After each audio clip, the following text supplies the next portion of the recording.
tuli mulembe ogulina kye bayita self-contained rooms everywhere.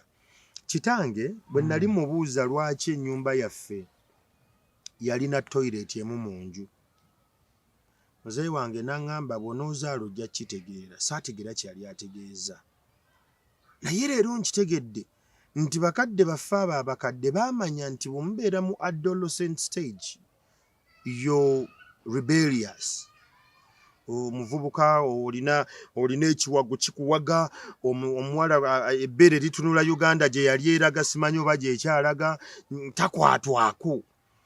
Bw'abeera nga mu kisenge ky'ebintu byonna bye yandyetaaze ng'omuntu gyebiri, agenda kozesa drug.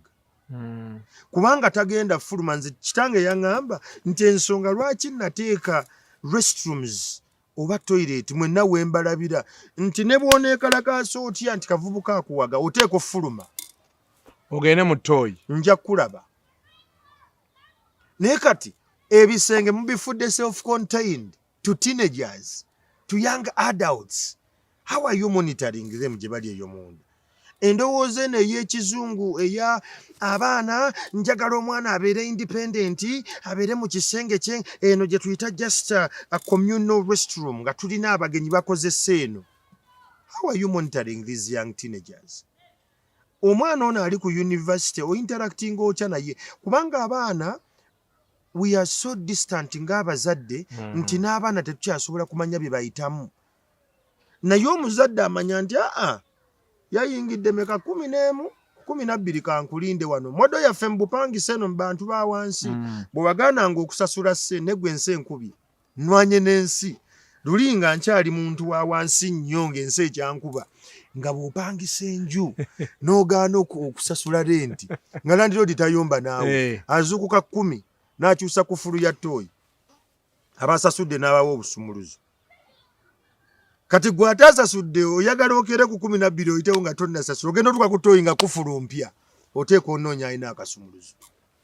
Kasuku baakyusizza kufulu, mpaako kasumuluzo. Oba oliawo nga landiroodi ku nsonda akugamba owaaye mukulu ng'onnyonnyola. Semu modo gye twakozesanga ewaka nti ttooyi alina emu ey'omunda.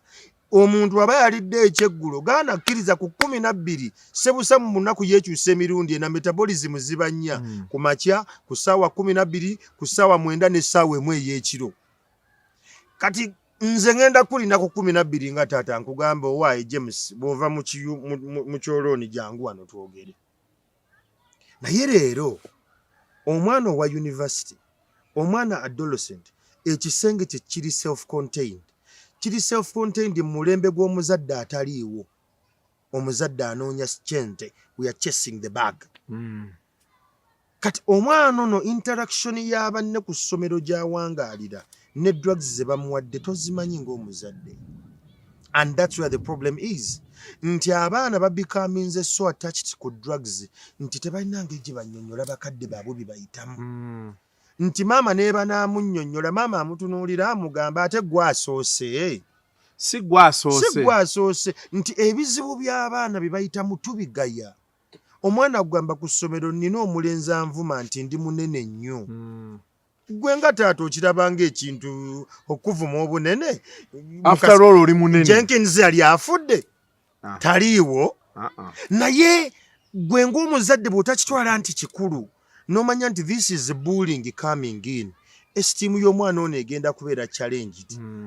Omwana agenda tandika okunoonya ekigenda omuwa confidence okwaŋŋanga bano banne abamukyokoza ku ssomero, kubanga gwe omuzadde tofuddeeyo. So the drug abuse problem we are seeing today eviira ddala mu maka.